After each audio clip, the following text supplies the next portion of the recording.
Miles de mujeres salimos hoy a la calle a exigir justicia. También atribuyen el asesinato de estadounidenses a una confusión. Y la Comisión Federal trae un internet muy lento. Es miércoles 8 de marzo, yo soy Maca Carriedo y nosotras estamos listas.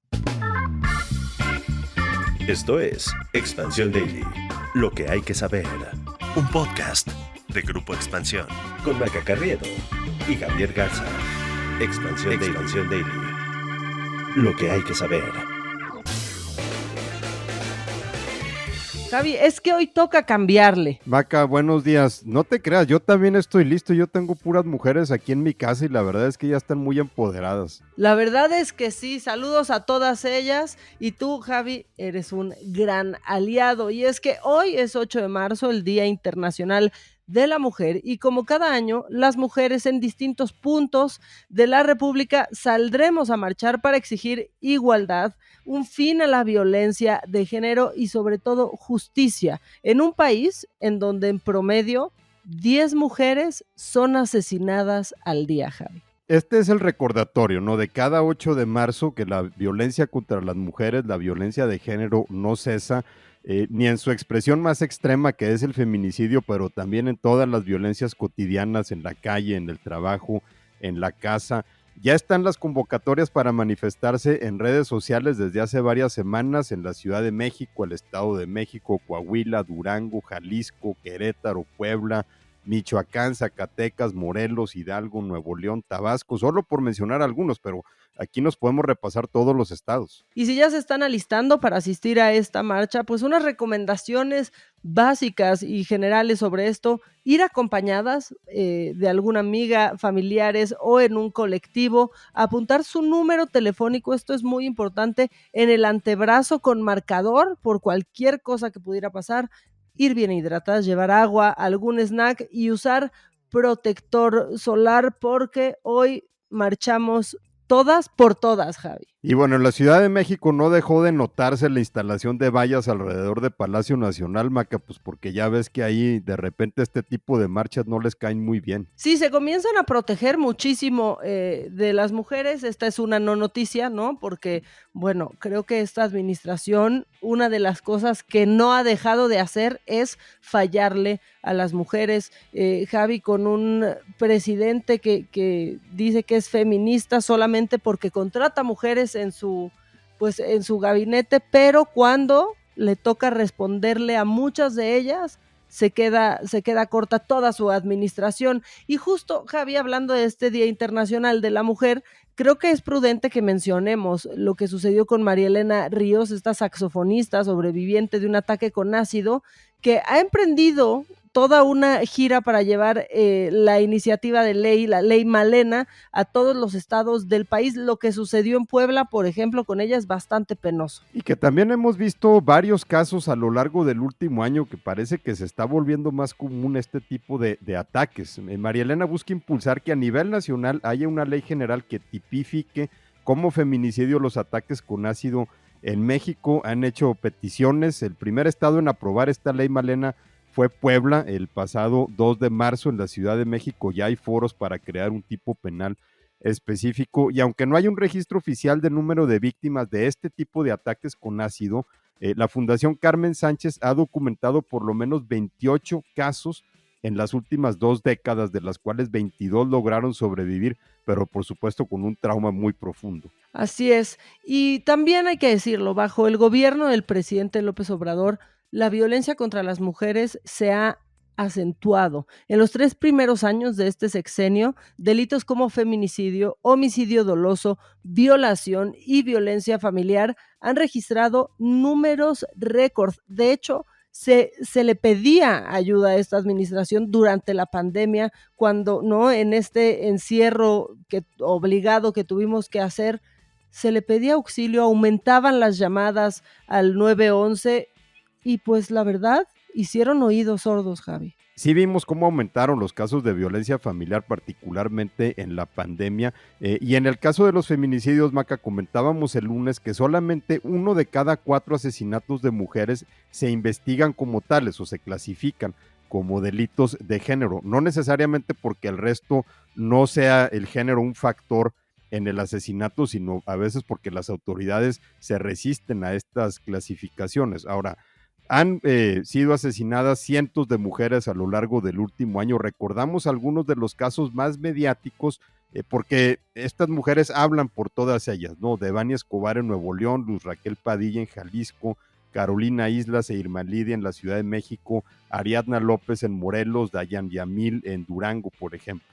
Sí, Javi, todos estos nombres que sus casos han estado llenos de irregularidades, en donde han sido revictimizadas y no se ha tratado como debe, y la deuda sigue creciendo. Mientras tanto, con voto dividido en el Senado, pues se aprobó en comisiones el dictamen de reformas por el que se tipifica y sanciona la violencia vicaria, Javi, que es la que se ejerce contra una víctima secundaria, o sea, no solo contra la principal, que es la mujer, sino contra hijos, padres o abuelos. Que esta es parte de todo el problema, ¿no? Sobre todo de la violencia familiar, en donde muchas veces la mujer no es la única víctima, sino que hay otros en su entorno que sufren.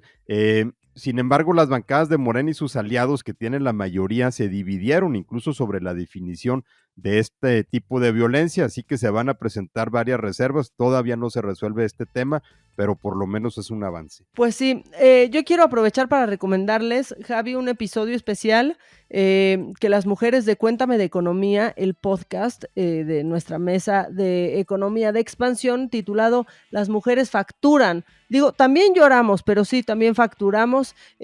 Sí, obviamente hace referencia a lo que se imaginan, pero está muy bueno, lo pueden encontrar justo en donde están escuchando este daily, y también existe en video, así que si quieren con imagen, pues también está en YouTube. Bueno, ya mañana vamos a estar platicando sobre lo que ocurrieron en estas marchas en todo el país, pero también hay que irnos al otro tema de la semana, Maca, el secuestro de 4 estadounidenses en Matamoros, Tamaulipas, y luego lo que se conoció ayer, el asesinato de 2 de ellos. En la conferencia mañanera del martes, el presidente López Obrador tuvo una llamada con el gobernador de Tamaulipas, Américo Villarreal, quien informó que habían sido localizados ya los 4 ciudadanos que habían sido secuestrados. 2 de ellos, como te decía, fueron asesinados, 1 herido y otro más ileso. Es un saldo terrible para lo que ocurrió, aunque como también señalaron en muchos casos, este caso se resolvió porque eran estadounidenses, porque ¿qué pasa con todos los muchos mexicanos que corren la misma suerte? Oye, Javi, la verdad es que sí, titubeante el gobernador de Tamaulipas también, porque primero decía, al parecer luego ya lo da como oficial. Sí, sin duda, hubo mucha más presión, o sea, los noticieros principales de Estados Unidos no soltaron este tema, las autoridades no soltaron este tema, y el gobierno mexicano tuvo que responder en tiempo récord, porque si esto hubiera pasado con unos connacionales, Javi, no tendríamos tantas respuestas en este momento, ¿eh? Ahora, me da la impresión de que el presidente como que quiso escurrir el bulto, ¿no? Porque él es el que da los anuncios importantes en la mañanera, pero nada más los buenos, porque los malos los delega. Y en este caso hasta puso el celular en el micrófono para que fuera Américo Villarreal el que hablara, lo cual también llama la atención de un presidente que dice que a él le informan de todo,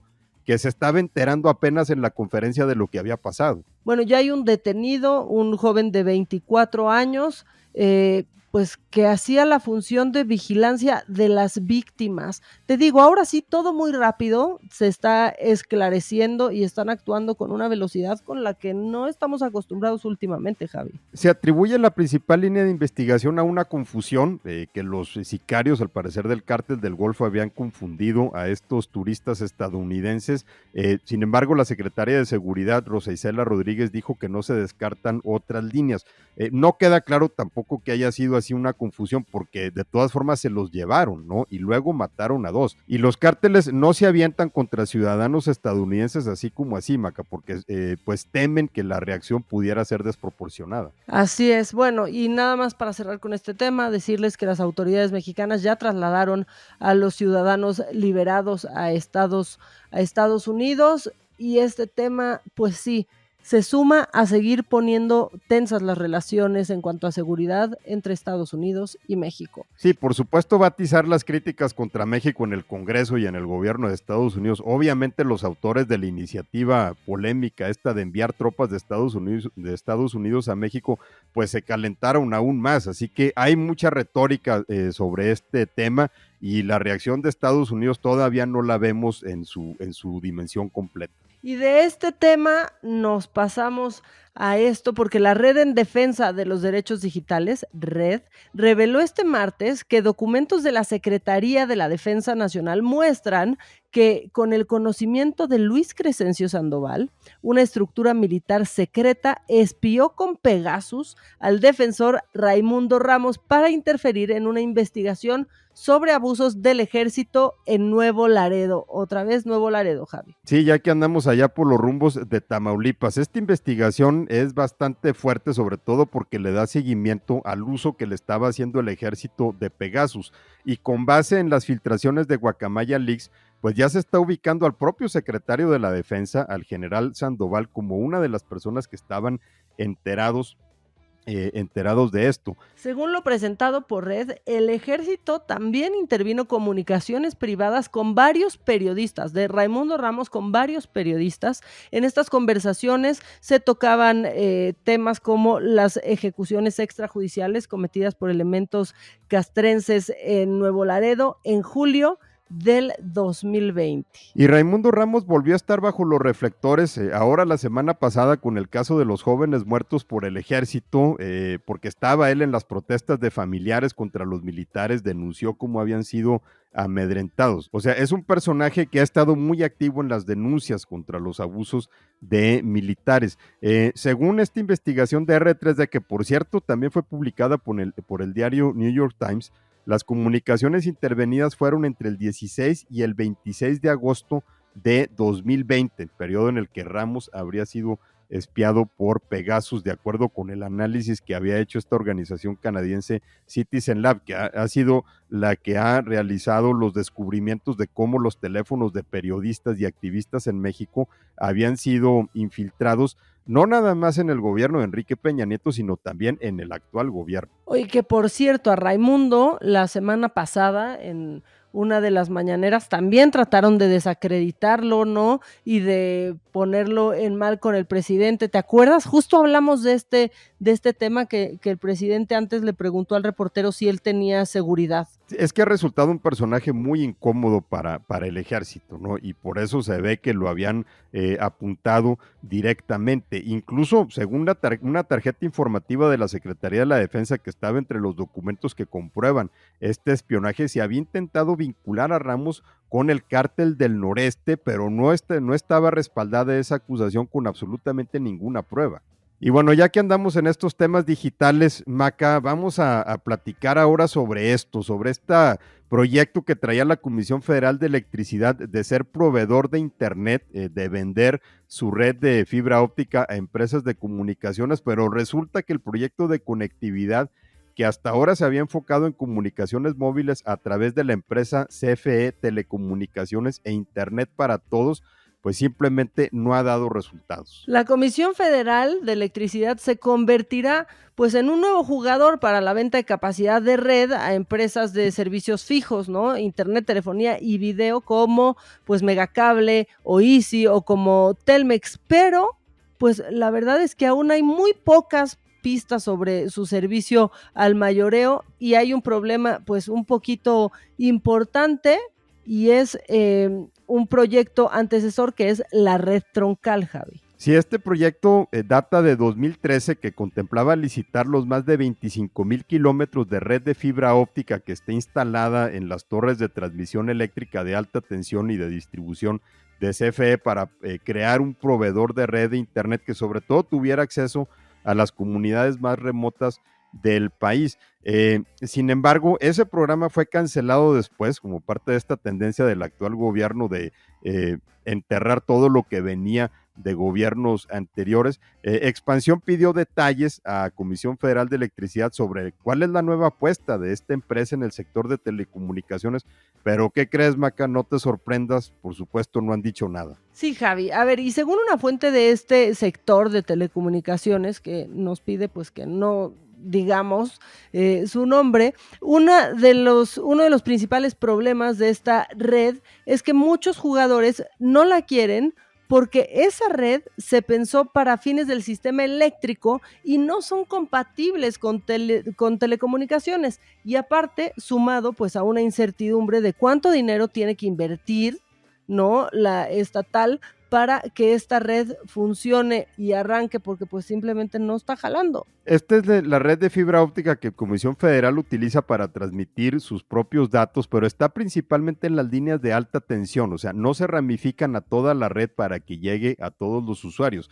pues de manera que el proyecto pues está detenido, pues para efectos prácticos está detenido, porque la transferencia de esa red a esa nueva empresa que era CFE Telecomunicaciones e Internet para Todos no se ha concretado. 4 años después de que se replanteó este proyecto de la red troncal, es la misma comisión la que está encargada de dar acceso a fibra óptica y pues no se ve para cuándo. Expansión consultó a empresas como Telmex, Megacable e Easy sobre la entrada de la CFE como empresa mayorista en el segmento, pero tampoco han ofrecido comentarios. Sí, nadie está diciendo nada y los expertos lo que sí dicen es que esta fibra de la CFE pues podría fungir como una red complementaria, pero no puede, la verdad es que no podría servir para más. Seguiremos hablando de esto cuando alguien quiera hablar del tema. Mientras tanto, Javi, te voy a hacer que desbloquees un nuevo miedo.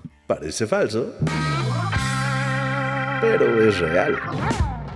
Porque en el condado de Charlotte, en Florida, un hombre murió a consecuencia de una amiba llamada comecerebros que entró a su cuerpo, Javi, no por tomar agua de la llave, no, simplemente por lavarse la nariz con el agua del grifo. Eso es como para entrar en un miércoles terrorífico, Maca, nada más por el nombre de esa amiba, ¿no? La forma en que se le conoce comúnmente comecerebros ya es suficiente para causarte terror, porque pues su nombre científico como que no te dice nada, ¿no? Se llama la Naegleria fowleri, y esto ocurrió en febrero, pero las autoridades de Florida habían mantenido la información en secreto, también la identidad de esta persona. Pues sí, se estaba lavando la nariz con agua de la llave y resulta que esa agua pues contenía esta bacteria que causa una encefalitis, una infección que destruye el tejido del cerebro, luego por eso le ponen este nombre.